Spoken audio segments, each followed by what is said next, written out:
How we doing, guys? I've just been uptown, been to the bank, been messing about with boring stuff today, so I thought tonight I'm going to have a nice bit of turkey, nice bit of free range, slow grown, outdoor reared turkey. I'm going to pick some, because it's this time of year, some hogweed, florets.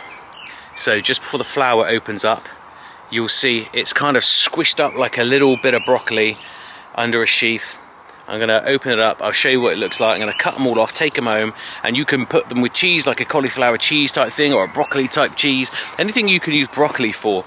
You can steam them, which is probably what I might do tonight. You can fry them with a bit of butter and a bit of garlic. They've got a really unique, awesome flavour. So let's go find some hogweed. Let's go and have a little look. We'll pick some of these little florets, and I'll also tell you a little bit about hogweed as well, because the shoots are also amazing. So you can find hogweed everywhere, and it's absolutely delicious. You know, they sell it in top restaurants and things like that, especially the shoots. But the florets, oh, beautiful. Very distinctive flavour, very different, and you've got to try it, you've got to try it. The only thing that it can be confused with is giant hogweed, which is massive and usually found by water. It looks very aggressive, it's shiny, there's a lot of differences, I'll show you now. So, this here is hogweed. You'll recognise this. Just look around you, pay attention when you're walking around, walking along the road, walking down a pathway, you'll see this. And this is hogweed. Now, this particular plant doesn't have what I'm looking for, but it does have new shoots down here. These guys here, these fluffy little things, are delicious. Let me just show you. Now, these are going to become florets anyway. You can see here with the little bulge here underneath the sheath. So, one of the main differences between hogweed and giant hogweed is furry. Little downy hairs, very soft, no problem at all. Giant hogweed, spiky, very aggressive looking, little red blotches, and a lot larger. Another thing about hogweed is the leaves are furry again and matte. You wouldn't even want to touch giant hogweed. It looks aggressive, it's shiny, it's sharp, it's spiky, it curls under the edges. It looks like an aggressive, angry plant. As you can see, these guys are a little bit taller, but they do look, I mean, you can see this one looks a little bit more aggressive than the last one. There are lots of different phenotypes. They vary a lot, so go and look at all the different types. There's one thing that did annoy me when I first started this, is I kept finding different hogweeds and think, is this hogweed? Is this hogweed? This one looks different to the last one. This one's more spiky, this one's more rounded. But that's just nature. You get that with everything, with mushrooms and everything. Those are your phenotypes, so you just be aware of that. But some of the main indicators are always there, you know. So if we look at the stem, for instance, there's no aggressive red blotching, which looks dangerous. If you look at giant hogweed, it looks dangerous. Again, the leaves are soft and furry, and they're matte. So as you can see, this one is looking to flower now, and it's only about 2 foot high. Giant hogweed would not be looking to flower yet, and it's going to be way up here. So just get used to seeing these. You'll see them everywhere, honestly, absolutely everywhere. And it's an amazing plant. If you're a forager, this is an amazing plant, for spring especially. Now we're talking. This is a hogweed plant. As you can see, this one's already popped out of its sheath, look. So I'm going to leave that one. I'm going to go with this guy. That is what we're after. Let me just show you. Let's see if we can have a look. Okay, so inside here we have, he's tiny, but there she blows. And there's your little nugget of goodness. Oh, they smell so good. They really smell good. They're so distinctive, so different. There's my little broccoli substitute. I'm going to capture a whole load of these little guys today.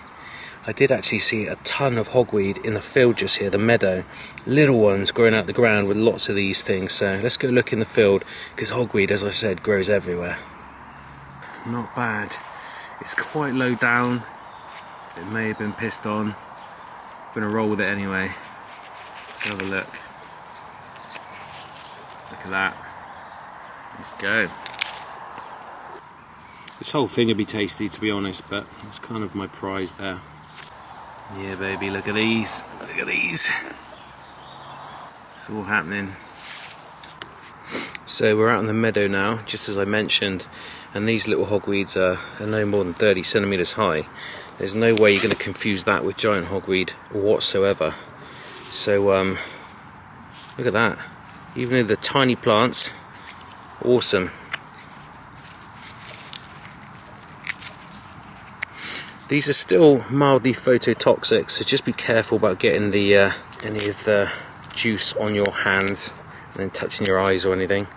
Some people are very sensitive to it, but there we go, another one.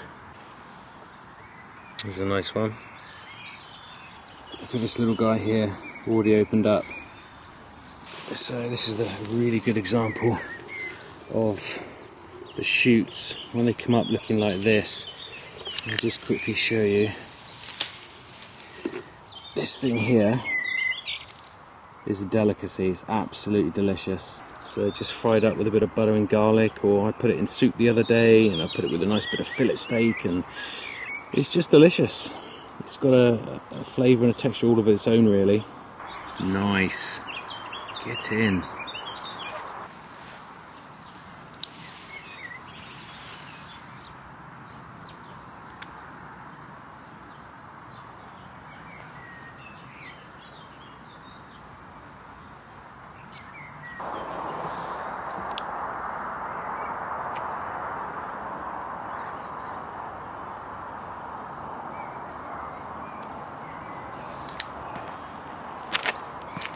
I want to show you a little trick with nettle, okay? So with nettle, if you blow on the end about 5 times, you can touch your face and you can eat it, and it's all good. And I'm just joking, this is dead nettle. So it's got little white flowers on it, it won't sting you. Got little purple flowers. Purple dead nettle is actually part of the mint family, but this guy here, if you see these little white flowers, won't sting you. Pick it, eat it. The flowers can be quite sweet sometimes, especially in the morning. It's a nice little flower, very herby. Works well in smoothies. Very nutritious, just like stinging nettle as well. So look out for them, dead nettles. Or in some parts of the world they call them kind nettles, which is probably a lot nicer. So we've got a nice bounty of florets here. As you can see, just as I mentioned, a lot like broccoli, but a very different experience. So have a go at them. I'm going to steam these tonight with a bit of turkey and some potato and a bit of garlic and salt and butter, and it's just a perfect green to go on the side of most meals. Very delicious, very nutritious. Check it out.